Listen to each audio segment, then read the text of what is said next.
Good morning. Good morning. I just watched the video again that I did yesterday in response to or whatever the name of the channel is. Video, which was a response to my earlier video. Anyways, and I just listened to it again, and I heard myself say, "Oh, I love telling manifestation stories," and I was like, "Yes." I don't want to talk about challenge stuff right now. I just really want to tell one manifestation story. And it is such a beautiful one. And I'm very, very lucky because I have the processes still that led up to it. So I just want to tell it to you. It's a story about how I manifested the sun and sunshine. So it was when I was in Lumbini. I was actually on my way from Nepal to India 4 weeks ago or something, 5 weeks ago, 4 weeks ago, I guess. Around yeah, just before Christmas it was, and so I arrived in Lumbini, and the thing is, I knew from earlier times when I stayed in Nepal that around this time of year in this area, you can get really, really thick, thick fog, and so you have no sunshine all day through, and so it gets pretty cold, and it's quite a common phenomenon around this time of year there. So, and I arrived there, and sure, it was foggy and like really thick fog, and people were like, "Oh, it's so cold" and stuff.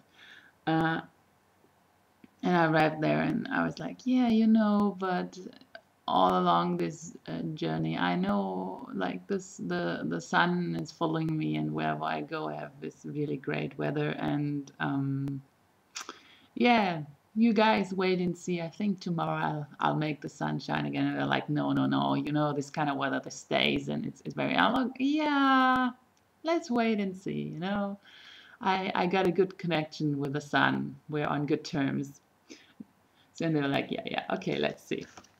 So and the thing is, I really wanted the sun to shine, and I kind of also wanted to see if I can make it shine, right?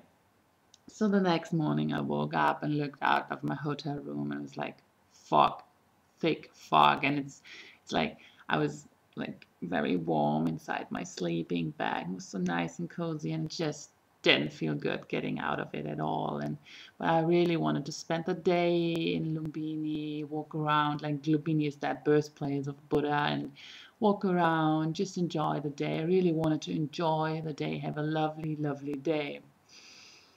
So I thought, okay, Anna, you can make that. You can make the sunshine, and yeah, it was so lovely.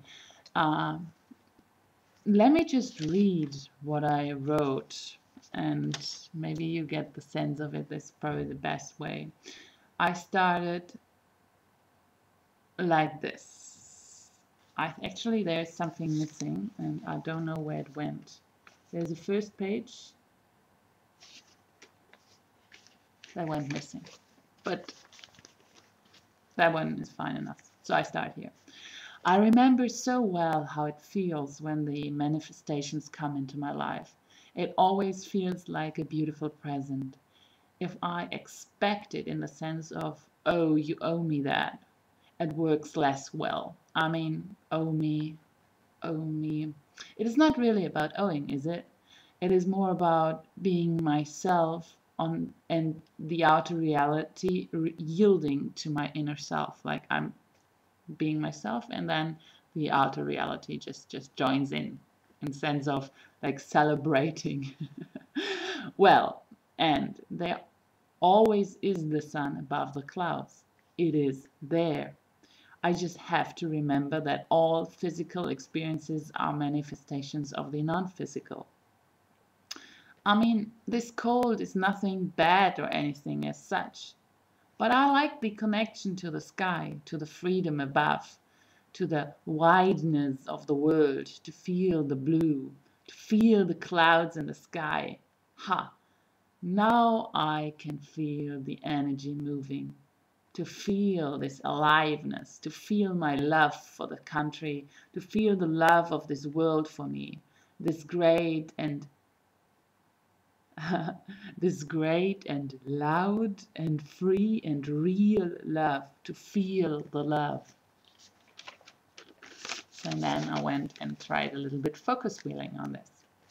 So I said, the cold fog takes the breath of life away. That's how it felt at that moment.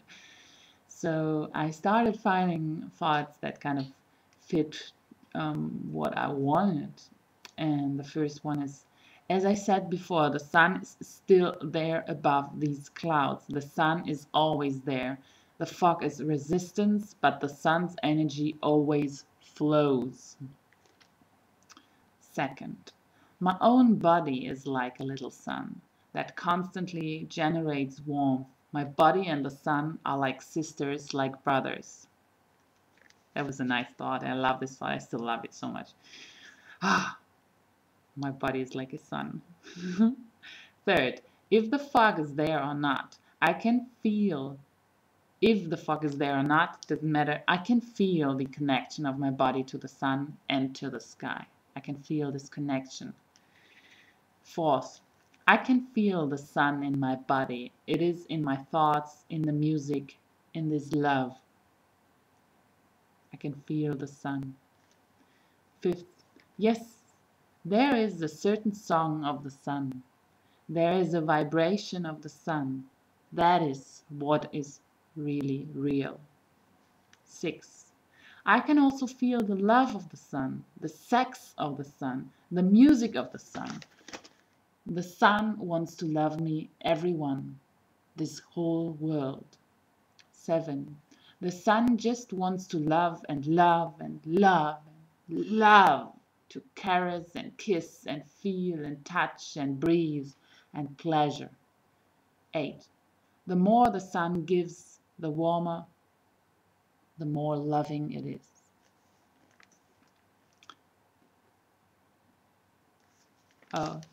Now I kind of skip to another topic where it's about love again. Then and I think, and then I went outside. I kind of like, yeah.